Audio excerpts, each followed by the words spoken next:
고별 설교입니다. 약속의 땅 가나안에 들어가 주해야 할 하나님의 명령에 대해서 거듭하여 알리는 내용이 그 유언과 같이 전달되고 있습니다.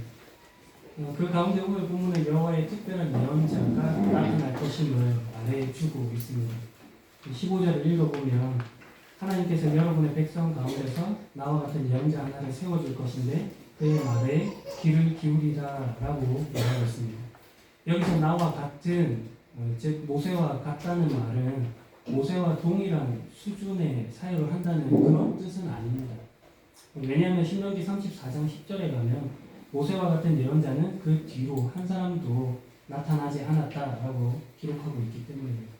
그렇다면 이 말은 동등한 수준이 아니라 하나님의 뜻을 대변하는 자로 부르심을 받는다고 하는 동일한 역할을 의미하는 말로 보입니다. 왜냐하면 18절에 그러므로 저들 가운데서 너와 같은 예언자 한 사람을 저들에게 세워줄 것이다. 내가 그에게 할 말을 일러주면 그는 내가 명령한 모든 것을 저들에게 전할 것이다 하는 내용 때문에 그렇습니다. 이스라엘의 역사 가운데 하나님께서 많은 예언자들을 세우시고 그들을 통해 하나님의 말씀 전하는 사역을 수행하셨음을 우리를 잘 알고 있습니다. 그러나 궁극적으로 이 말씀은 예수 그리스도를 통해 성취된 말씀임은 분명합니다. 사도행전 3장 22절에 보면 이렇게 기록되어 있습니다. 모세가 전에 이런 말을 하였습니다. 너희 주 하나님께서 너희 형제들 중에서 나와 같은 예언자 한 사람을 세우실 것이다. 너희는 무엇이든 그분이 하시는 말씀에 귀를 기울여야 한다. 걷지 못하는 사람을 고친 베드로가 이스라엘 백성들 앞에서 예수 그리스도를 소개하며 하는 말입니다. 오늘 본문에 등장했던 그 말이 예수 그리스도를 통해 성취되었다라는 것을 말해주고 있죠. 요한복음 6장 14절에는 오병이어의 기적을 보이신 예수님을 향하여 군중들이 하는 그런 말이 있습니다. 이분은 세상에 오실 그 예언자가 틀림없다. 예수 그리스도를 통해 말씀이 이루어집니다.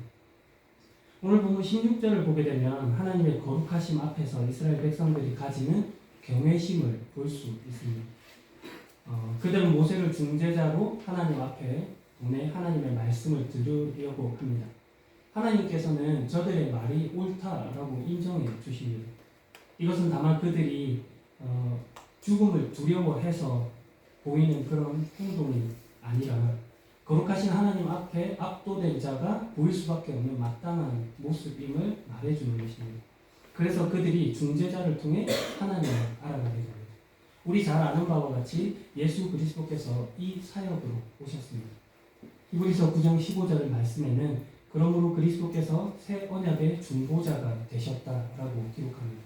이제 하나님께 부르심을 받은 자들은 하나님께서 약속하신 영원한 복을 받을 수 있게 되었습니다.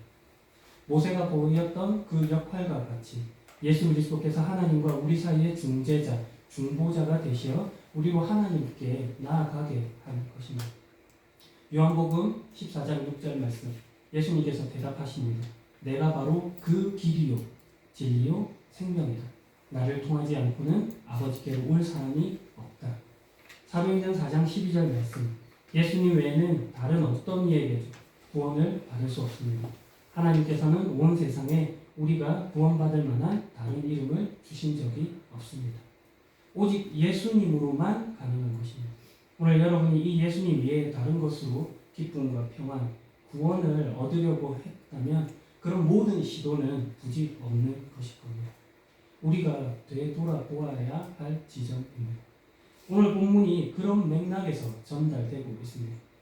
오늘 본문의 바로 앞을 보면 이방의 각종 영매들, 무당, 점쟁이, 마술사, 주문 외우는 사람, 귀신 불러내는 사람 등을 금하고 있습니다. 가나안 입성 후에 맞이하게 될 못된 일을 본받지 말라라고 하면서 주신 말씀입니다. 하나님으로부터 비롯되지 않은 것에 대한 경고이고 그리고 오실 분에 대한 예고이고 그의 말을 들으라고 하는 촉구인 것이죠. 오늘 본문에서도 이어지는 20절 이하의 말씀이 이렇습니다. 또 내가 일러주지 않은 말을 내 이름으로 말하거나 다른 신들의 이름으로 말하는 예언자는 죽을 것이다. 만약 어떤 예언자가 여호와의 이름으로 말했는데 그 말이 맞지도 않고 이루어지지도 않으면 그것은 여호와의 말씀이 아니다. 그 예언자는 자기 생각을 주제넘게 말한 것뿐이니 그런 예언자는 두려워하지 마라. 예수 그리스도와 다른 어떤 것은 진리라고 섬길 필요도 없고 두려워할 필요도 없다라고 못 받고 있습니다. 우리가 이 부분을 분명히 해야 하는 것입니다. 예수 그리스도와 견줄 것은 아무것도 없습니다. 그런 말씀이 있음에도 불구하고 우리를 혼란스럽게 하는 경우가 참 많습니다. 20절 말씀에서도 나타나죠. 어떤 예언자가 하나님께서 일러주지도 않은 말을 하나님의 이름으로 말하더라는 것입니다. 다른 신의 이름으로 말하면은 금방 분간이 되겠는데 그렇지 않고 하나님의 이름으로 말하니까 그 구별이 쉽지 않은 것입니다. 거짓 예언자가 등장하여 미혹해 하는 사역을 하는 것이죠. 참된 예언과 거짓 예언을 분별하는 지혜가 필요합니다. 참된 예언, 거짓 예언 이렇게 말하니까 뭔가 거창하고 또 한편으로는 너무 막연한 것 아닌가 하는 너무 멀리 있는 이야기 같이 들리는 것 아닌가 하는 생각이 드는데 다르게 말해보면 하나님의 뜻을 분별함에 있어 어떤 것이 하나님의 뜻이고 또 어떤 것은 하나님의 뜻이 아닌지로 이해해 보면 되는 것입니다. 참된 예언과 거짓 예언이 바로 그런 뜻입니다. 우리는 하나님의 뜻을 쫓는 자들이고 거기에 순종하기를 소망하는 자들입니다. 그런데 정작 그 하나님의 뜻을 모른다고 말할 때가 많습니다. 정말 모르는지는 잘 모르겠습니다. 알고 있으면서도 어려운 것 같습니다. 그럼에도 불구하고 우리가 하나님의 뜻을 어떻게 알 수 있을까요? 이를 위해 우리는 오늘 본문의 신명기 역사가가 제시하고 있는 예언가, 예언자들의 역할을 주목해 볼 필요가 있겠습니다. 오늘 본문 22절을 보면 신명기 역사가는 참된 예언자와 거짓 예언자의 구분을 그 말이 맞지도 않고 이루어지지 않는다라는 말로 그 일의 성취 여부로 판가름 날 것을 말해주고 있습니다. 그러나 생각해보면 이것은 너무 멀리 있고 또 당해봐야 아는 것 아닌가 하는 생각으로 우리를 적어들게 만듭니다. 그 속에 시간적인 틈새가 있는 것이죠. 그러나 성경은 이런 신명기 역사가의 입장뿐만 아니라 역대기 역사가의 증언을 통해서 먼 미래에 이루어질 결과가 아니고 즉각적이고 직접적으로 응답해 주실 것임을 밝혀두고도 있습니다. 그러니까 궁극적으로 예언의 말씀이라는 것은 성경 속에서 이루어질 일로 설명되고 있는 것이죠. 그럼에도 불구하고 신명기 역사가가 이렇게 표현하고 있는 것에는 중요한 관점이 있기 때문에 신명기 역사가 역대기 역사가 이렇게 말하니까 조금 딱딱하게 느껴질 수도 있는데 신명기 역사가의 글은 신명기 그리고 열왕기서 같은 책을 보시면 되고 역대기 역사가들의 책은 역대기서를 살펴보면 그 구분, 예언이나 예언가에 대해서 말하는 그 차이를 분명히 하실 수 있습니다. 여하튼 신명기 역사가의 예언자들이 구체적인 사건과 그 사건의 결과에 대해 즉각적인 상벌을 말하지는 않습니다. 그 잘못된 행위의 결과들을 장래 세대의 삶에서 결정될 것임을 선포합니다. 이를 통해서 그 예언자가 가지는 역할을 어떻게 보면 좀 축소시키는 그런 모습이 있습니다. 역대기 역사가가 제시하는 예언과 예언자들이 역사를 이끌어가는 중심적인 역할을 하는 것과는 대조적인 것이죠. 신명기 역사가가 이렇게 기록하는 것에는 예언의 역할이 단지 죄로 인해 빚어질 어두운 미래에 대해 선포하는 것에 불과하고 그리고 그것의 그 결과, 그 미래의 결정이 오롯이 하나님에 의해서 분명히 밝혀질 것임을 강조하고 있기 때문입니다. 역사를 관통하는 중심 키워드가 철저히 하나님께 있는 것입니다. 이것은 예언자들이 하는 행위에서도 잘 드러납니다. 오늘 본문 19절만 보아도 이 예언자는 나를 위해 말할 것이다 라고 말함으로 그 역할을 분명히 해줍니다. 그리고 이어지는 20절 또 내가 일러주지 않은 말을 내 이름으로 말하거나 다른 신들의 이름으로 말하는 예언자는 죽을 것이다 라는 말로 하나님께서 일러주지 않은 것을 말하는 예언자가 있을 수 없음도 분명히 합니다. 그런 점에서 예언자는 하나님께서 세우시는 자라는 분명한 도식이 있는 거죠. 이것이 예언자를 뜻하는 히브리어 나비라는 말에 포함된 뜻입니다. 우리는 쉽게 예언, 예언자 하면 뭔가 미래의 일에 대해서 그런 사건을 전달해 주는 것으로 쉽게 생각하지만 그에 앞서서 하나님의 뜻을 대신 전달하는 자, 대언자라고 하는 것이 이 말 속에 있는 것입니다. 그리고 그 말씀은 지금까지 해오던 하나님 말씀의 반복에 가깝습니다. 하나님 떠나면 안 된다. 붙어 있어야 된다. 그분으로부터 공급받아야 한다. 안 그러면 죽는다. 다른 답은 없다. 이것이 예언자들이 반복해서 하고 있는 말입니다. 출애굽기 7장 1절을 보면 여호와께서 모세에게 이렇게 말씀하십니다. 나는 너를 파라오 앞에서 마치 하나님과 같게 할 것이다. 그리고 네 형 아론은 너를 위해 대언자가 되게 할 것이다. 여기서 대언자가 바로 나비라는 말로 기록되어 있습니다. 오늘 본문에 쓰여진 그 예언자와 같은 것이죠. 오늘 본문 18절에 그 모습을 분명히 해주고 있는데 내가 그에게 할 말을 일러주면 그는 내가 명령한 모든 것을 저들에게 전달할 것이다 라고 밝힙니다. 여기서 할 말을 일러준다라는 말을 직역해서 표현해 보면 내 말이 그 입 안에 있다라는 뜻이 됩니다. 예언자의 입은 하나님 말씀의 보관소가 되어서 하나님이 필요로 하실 때에 사용하시는 그런 자리가 되는 겁니다.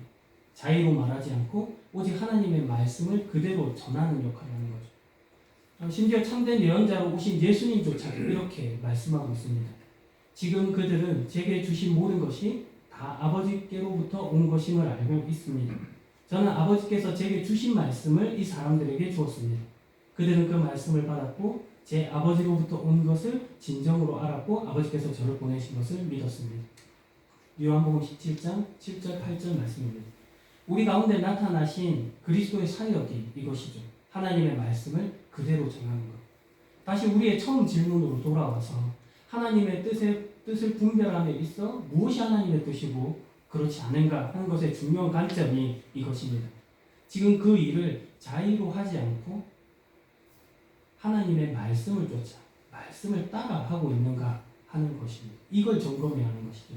오늘 본문에 나타난 예언자의 모습은 그 행위에서 결코 자기 말을 내세우지 않습니다. 하나님의 말씀을 대언하는 것으로 그 역할이 나타나 있죠. 마찬가지로 우리가 하나님의 뜻을 분별하고 한다고 하는 것에는 결코 내 생각이나 내 말이 끼어들 수 없는 것입니다. 하나님의 말씀을 기초로 해야 한다.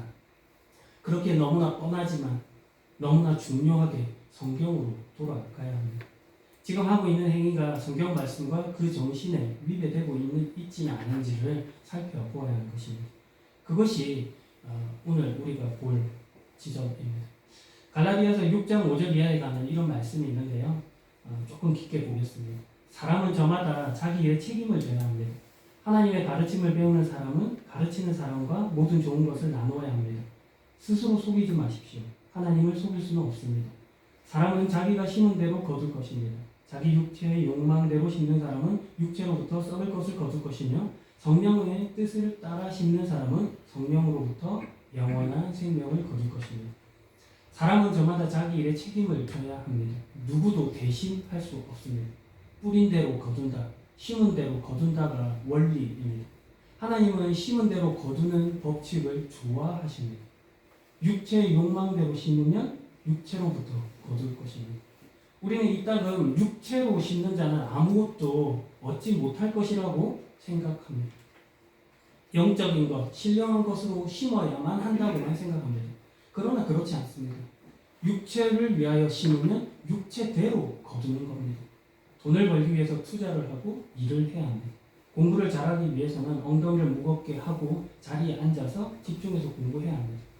성령의 뜻으로 심었으니 공부를 잘할 거야 라는 것은 없습니다. 기도 열심히 했으니 성적이 오를 거야. 그런 건 없는 겁니다. 그건 내 생각입니다. 그건 그것대로 하는 일입니다. 성적이 잘 나오고 안 나오고의 문제가 아니라 대신 기도를 통해 하나님께서 목적하시는 은혜와 보호 속에서 더 큰 자로 자라가고 있다는 그런 확실함이 있는 겁니다. 그게 성령으로 심는 자로서의 우리의 기대입니다. 하나님을 속일 수는 없죠. 하나님께서는 수고하고 책임져야 할 일을 면제해 주지 않습니다. 그건 그를 위한 일도 아닙니다. 그런데 우리는 조금이라도 우리 일이 잘 안 풀리거나 아니면 복을 받지 못했거나 좋지 않은 일이 생기면은 내 기도가 부족했구나, 내 신앙에 문제가 있구나 이렇게 바로 생각이 듭니다. 그건 다른 문제입니다. 육체의 일은 육체의 일로 열심히 하면 거둘 수 있는 문제입니다. 신령한 것을 얻고 싶다면 성령의 뜻을 따라 심으면 되는 것이죠. 갈라디아서는 이 이야기를 하는 겁니다. 우리가 하는 일이 하나님의 뜻으로 하는 일인가 그렇지 않은 것인가를 따짐에 있어 그 기대가 육체적인 것인가 그렇지 않은 것인가를 구별할 수 있어야 되는 것이죠. 그리고 그 기대의 구분, 육체적인 것, 신령한 것의 차이는 영원한 생명으로 이어지는가 그렇지 않은가로 갈라디아서는 소개해 주고 있는 겁니다. 육체의 욕망을 따라 심으면 결국 썩어 없어질 것에 몰두하는 인생밖에 안 되더라는 겁니다. 믿는 우리는 더 나아가야 되는 걸 말해주고 있는 거죠. 우리가 무엇을 따라 심든지 그대로 거둘 것인데 성령을 따라 심어야 마땅하다는 겁니다. 성령을 따라 심는다는 것은 성령님께 물어가며 하나님을 기대하는 마음으로 심는다는 뜻입니다. 그 구체적인 행위가 바로 기도인 것이죠. 기도를 통해 우리는 성령님을 따라 심는 행위를 강화할 수 있습니다. 왜냐하면 기도는 내 소원을 아뢰어서 내가 원하는 결과를 얻어내는 작업이 아니라 하나님의 관리, 감독, 지도를 받겠다는 행위이기 때문입니다. 그러니 하나님의 뜻을 분별하고 싶다면 기도하는 마음으로 물어가면 되는 것입니다. 하나님은 반드시 응답해 주신다고 성경은 말하고 있습니다. 다여 방금 읽은 이 갈라디아서 말씀에 이어지는 내용은 이것입니다. 선한 일을 하다가 낙심하지 말아야 합니다.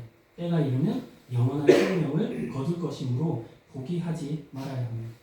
낙심한다는 것은 그 일을 자기 일로 생각했다는 증거입니다. 내 열심으로 그 일을 해온 것밖에 안 되는 겁니다. 상황은 언제든지 변할 수 있죠. 그러나 그 변화된 상황 가운데서도 잊지 말아야 할 것이 하나님께서 선한 일을 만들고 계시다는 그 사실을 놓치면 안 되는 것입니다. 하나님께서 예언자들의 입술에 말씀을 주심과 같이 하나님의 뜻을 주권적으로 우리 가운데 부어주시고 계시고 선한 길로 인도하고 계시다. 그것을 하나님이 누구보다도 소원하고 계시다는 그 사실을 놓치면 안 되는 것입니다. 이것이 지금 하나님의 뜻으로 하는가 하지 않는가를 묻는 것보다도 어쩌면 더 중요한 사실입니다.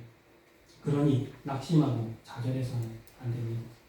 설교 중에 예시를 든 기억이 있는데 만약 우리가 자동차를 몰고 차도 위를 달리다가 조작에 실수가 있어서 일부러 돌진해서 사람을 치려고 한다면 어떻게 될 것인가? 그때 이런 말씀 드렸습니다.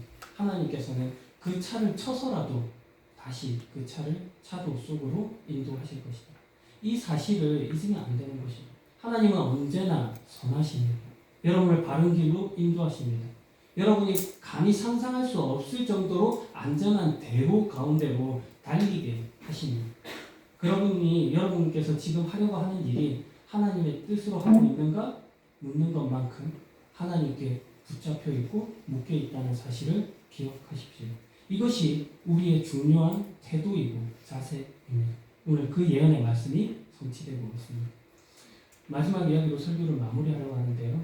갑자기 아내가 이런 물음을 던졌어요. 내 버킷리스트가 뭔지 알아? 버킷리스트, 죽기 전에 꼭 한 번쯤 해보고 싶은 것들을 정리한 목록이죠. 수나오르는 수막 목록이라고 보면 되는데 일전에 들은 것도 있고 해서 또 어딜 가고 싶어서 저런 소리를 하나 또 뭔데 이러면서 좀 풍경스럽게 대답을 했습니다. 아내가 이런 말을 했어요. 죽기 전까지 묵상하는 거다. 그러면서 덧붙이죠. 너도 묵상 좀 해라. 한 대 얻어맞은 그런 기분이었는데 그 말에 조금 멋짐을 느꼈습니다. 평생 소원을 두고 있는 것이 하나님의 말씀을 가까이 하겠다는 다짐이라니 얼마나 귀하고 멋있습니까? 오늘 동일하게 여러분에게 도전하고 싶습니다. 아직 2024년 한 해의 1월이 채 지나지 않았습니다. 아직 말씀으로 하루를 채워가고 있는 습관이 없다면 우리 다 같이 도전해 봅시다. 여러분의 버킷리스트가 말씀 읽기이고 기도하기이고 묵상하기이기를 소망해 봅니다. 다 같이 기도합니다. 이루시는 하나님, 주님 안에 있어 우리는 안전합니다.